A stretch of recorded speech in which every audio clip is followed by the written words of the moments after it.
Alloh taolo Juma surasining 10-oyatida bizga marhamat qiladi. Fa qudiyatis solatu fantashiru fil ardi wabtaghu min fadlillahi wazkurulloha katiran la'allakum tuflihun. Agar Juma namozi tugasa, yerda tarqalinglar va Allohning fazlini izlanglar, talab qilinglar. Va Allohni ko'p eslanglar, shoyatki sizlar najot topsanglar. Mana hozir Juma namozini o'qiganidan keyin darhol yer yuziga tarqalib Allohning rizqini izlashga buyurildik. Guruh to'da bo'lib bu yoqda turib, vaqtni o'tkazib, asr kirgizib, asrdan keyin shomga qarab o'tishmas. Allohning fazlini izlash kerak va yerda tarqalish kerak. Alloh mo'min musulmonlarni juma kunida hammasini jumaga jamlashligi bilan birga juma tugagandan keyin hammasi har tomonga tarqalishga buyurdi. Vazkurulloha katiran, Allohni ko'p eslanglar. Odam ishda yursa ham Allohni eslasa bo'laveradi. Biz Allohdan uzoqlashib qoldik. Allohni eslamaydigan bo'lib qoldik. Ish bilan berilsak, ishga mukkamiz bilan kirib ketamiz. Yoki biron bir gap so'z bo'lsa, shu gap so'z bilan ovora bo'lib qolamiz. Allohni eslashligimiz juda ham kam bo'lib qoldi. Vazkurulloha katiran, Allohni ko'p eslanglar. Xususan juma kunida bo'ladigan bu bizga nasihatlar, juma kunida Allohni ko'p eslasalar, odamlar boshqa kundan ko'ra avlo bo'ladi. Payg'ambarimiz sollallohu alayhi vasallamga juma kunida ko'p salovatlar aytishga buyurildik.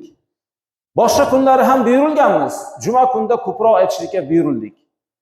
Agar bir salovat aytsak, payg'ambarimiz sollallohu alayhi vasallamga shu salovat yetib boradi. Payg'ambarimiz sollallohu alayhi vasallam bizning salovatimizga javob qaytaradilar. Agar biz shu narsani bilganimizda edi, doim tilimizdan salovat tushmay qolgan bo'lardi. La'allakum tuflihun, shoyatki sizlar najot topsanglar. Alloh bizga najot yo'lini xabar berdi, bayon qildi. Bizga eng katta muhim narsa najot yo'li. Biz bu dunyodan iymon bilan o'tib ololsak, Allohning va'da qilgan jannatiga kira ololsak, mana bu eng katta najotdir. La'allakum tuflihun, shoyatki sizlar najot topsanglar deyapti Alloh. Alloh demak juma kunida jumani o'qib va juma tugagandan keyin atroflarga tarqalib Allohning rizqini izlab, Allohni ko'p eslaydigan bo'lsak, shoyat biz shunda najot topadigan bo'lsak. Payg'ambarimiz sollallohu alayhi vasallam talabu kasbil halali faridatun ba'dal farida dedilar. Imom Bayhaqiy qilgan rivoyatida halolni kasb qilishlikni talab qilishlik farzdan keyingi farzdir dedilar. Demak bizga farzdan keyingi farz deyishligi bizga namoz o'qish, roza tutish, haj qilish, zakot berish farzlardan keyingi farz o'rinni bizga bayon qildilar. Haloldan kasb qilishlik. Kimniki agar haloldan kasbi bo'lsa, xursand bo'lsin. Agar haromdan kasbi bo'lsa, darhol o'zgartirsin.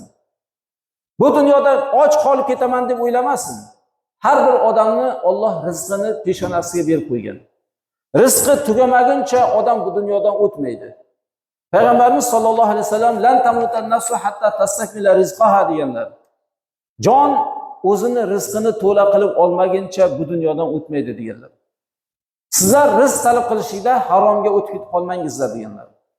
Shuning uchun biz doim rizq talab qilishlik paytimizda birinchi o'rinda haloldan talab qilishimiz kerak.